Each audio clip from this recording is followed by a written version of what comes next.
आप देख रहे हैं समाचार एजेंसी ऑफ इंडिया में साइन न्यूज। नमस्कार दोस्तों, समाचार एजेंसी ऑफ इंडिया की साइन न्यूज में लिमटी की लालटेन के 625वें एपिसोड में एक बार फिर आपका स्वागत है। आज इलेक्टोरल बॉन्ड पे एक बार फिर चर्चा कर रहे हैं। इलेक्टोरल बॉन्ड बीरबल की खिचड़ी बना दिया है भारतीय स्टेट बैंक ने इलेक्टोरल बॉन्ड योजना को। एक ही बार में पूरी जानकारी देने से क्यों हिचक रहा है भारतीय स्टेट बैंक प्रबंधन। बिना नंबर, अगर उनका नंबर नहीं मुहैया कराया गया तो बिना नंबर के आखिर सियासी दलों के द्वारा इलेक्टोरल बॉन्ड को कैसे बनाया गया।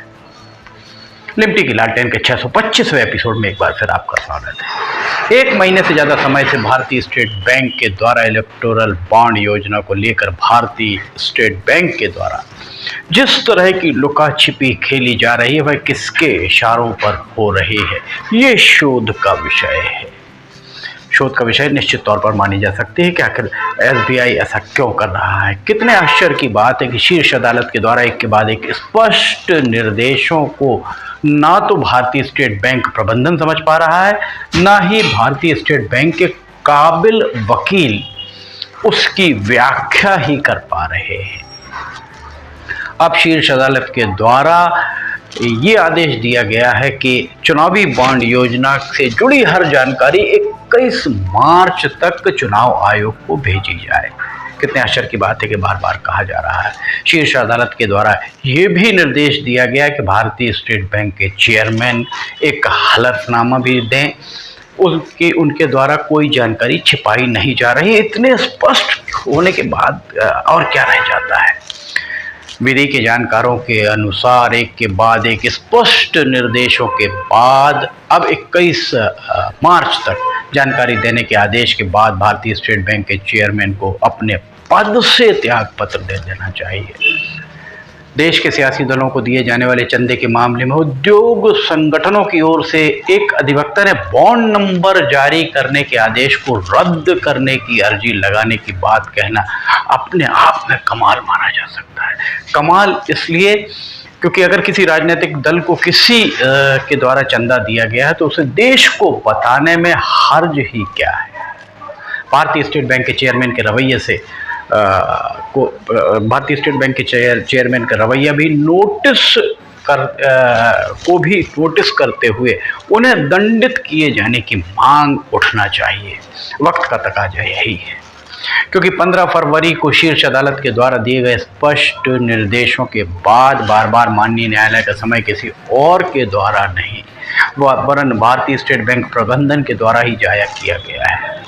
इस मामले में माफ कीजिएगा, भारतीय न्यायालय का जितना माननीय न्यायालय का जितना भी समय बर्बाद हुआ उसकी भरपाई भारतीय स्टेट बैंक के चेयरमैन के वेतन भत्तों से ही किया जाना लाजमी होगा।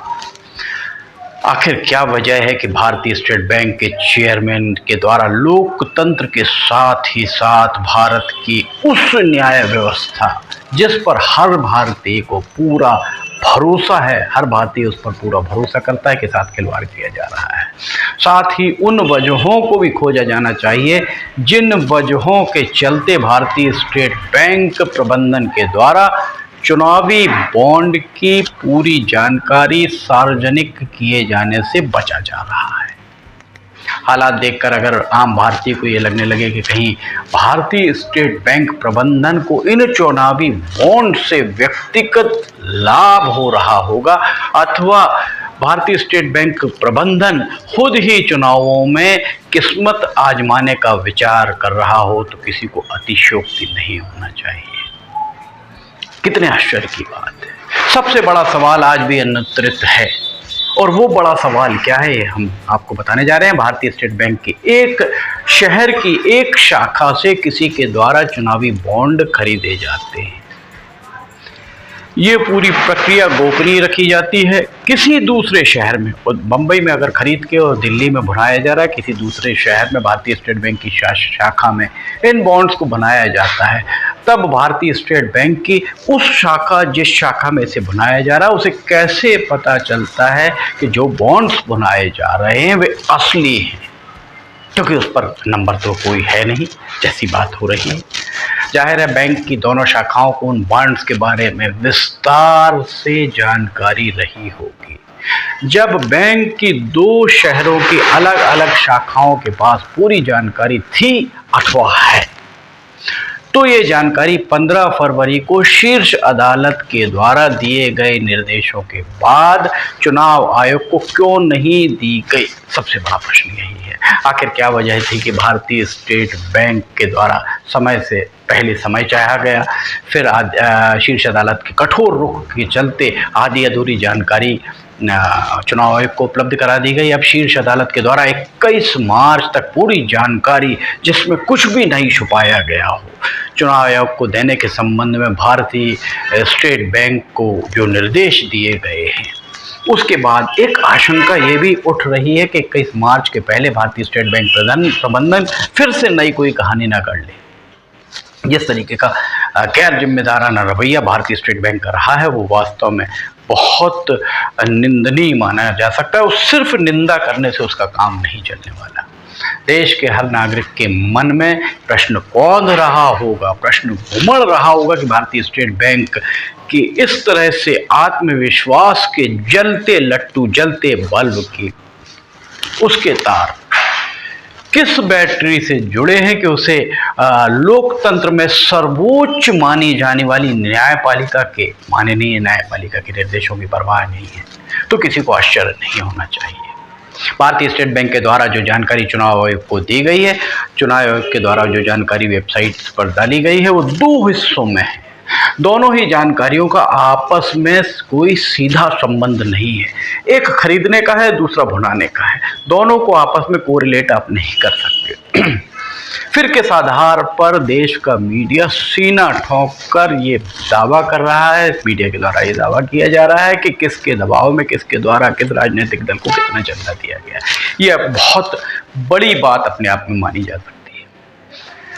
भारतीय स्टेट बैंक के तो इस मामले में वस्तुनिष्ठ प्रश्न के मानिंद उत्तर दे रहा है। जो जानकारी देना है वो देगा, जो जानकारी नहीं देना है उसमें टाला मटोल करेगा, समय चाहेगा। आखिर क्या वजह है कि शीर्ष अदालत को एक ही मामले में बार बार दिशा निर्देश जारी करना पड़ रहा है, फिर भी भारतीय स्टेट बैंक प्रबंधन अपने रवैयों को सुधारने को तैयार नहीं है। आखिर यूनिक नंबर, जिसे अल्फा न्यूमेरिक नंबर कहा जाता है, उस बारे में भारतीय स्टेट बैंक स्पष्ट जानकारी देने से बच क्यों रहा है? भारतीय स्टेट बैंक की साख बहुत अच्छी मानी जा सकती है।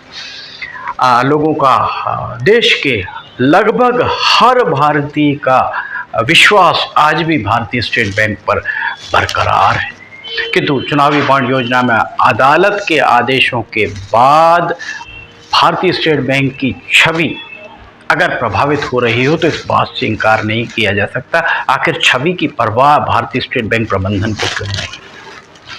बहरहाल पूरे मामले में देश की शीर्ष अदालत के द्वारा जो कुछ भी कहा जा रहा है, वो वास्तव में भविष्य के लिए नजीर से कम नहीं होगा। इस पूरे मामले में भारतीय स्टेट बैंक के अड़ियल रवैये और जानकारियां, शीर्ष अदालत के द्वारा दिए गए समय समय पर दिए गए दिशा निर्देश, इस मामले में चुनावी बॉन्ड योजना के मामले में सालों साल तक लोगों के बीच, जनता के बीच चर्चित रहे, तो किसी को आश्चर्य नहीं होना चाहिए।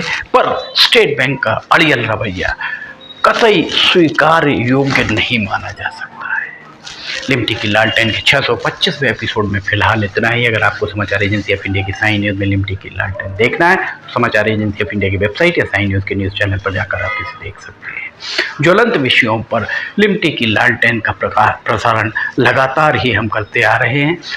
समाचार एजेंसी ऑफ इंडिया के मैं आप इसे देखें, अगर आप देख रहे हो तो आप इसे लाइक, सब्सक्राइब और शेयर करना ना भूलिए। साथ ही नीचे कमेंट बॉक्स में लिखकर बताइए कि आपको ये सारे कैसे खबरें लग रही हैं। समाचार एजेंसी ऑफ इंडिया के सहयोगी अखिलेश दुबे के साथ लिमटी की लालटेन का 626वां एपिसोड लेकर बहुत जल्द हाजिर होंगे। फिलहाल आपसे इजाज़त लेना चाहेंगे। जय हिंद।